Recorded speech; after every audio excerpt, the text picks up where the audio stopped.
why this country is not the greatest. Carrying on, as always, is the rhetoric between the right and left. It's the same shouting match I've been listening to for years, and the beat goes on until it's just noise, and very little changes. We're caught in a downward spiral. We're 7th in literacy, 27th in math, 22nd in science, 49th in life expectancy, 178th in infant mortality, 3rd in median household income, 4th in labor force, and 4th in exports. They tell you that America is so star-spangled awesome. They were the only ones in the world who have freedom. Bullshit. Canada has freedom. Japan has freedom. The UK, France, Italy, Germany, Spain, Australia, and Belgium have freedom. There are 207 sovereign states in the world, and like 180 of them have freedom. And they keep telling you that we are the greatest country in the world. Jules 13th in starting a business, 47th in press freedom, 20th in international trade, 15th in dealing with debt insolvency, 10th in economic freedom, 25th among 43 developing countries for the best place to be a mother, 11th happiest country in the world, 21 countries better than America in freedom from corruption, 24th in perceived honesty. Thank you, Kathy Collins. We sure used to be the greatest country in the world. We stood up for what was right.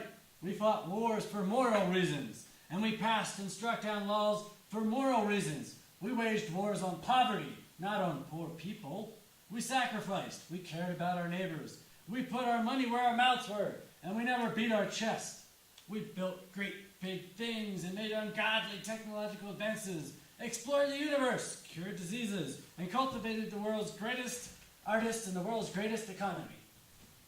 We certainly did, although we're still 39th in income inequality, 89th in percentage of children who have been vaccinated.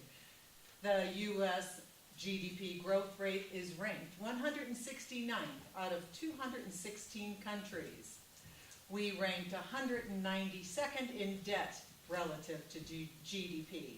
The growth rate of our industrial production is ranked 79th, 11th in oil exports, and our oil reserves are the 13th highest in the world.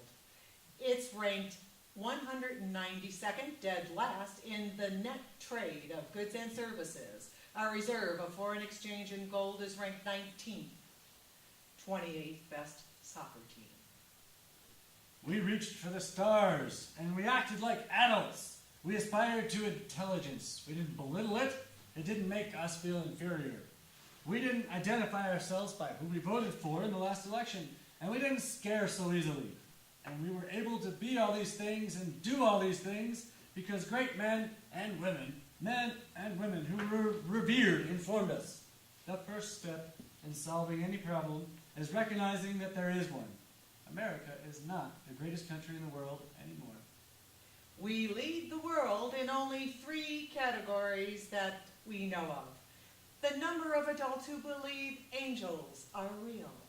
The number of adults per capita who are incarcerated.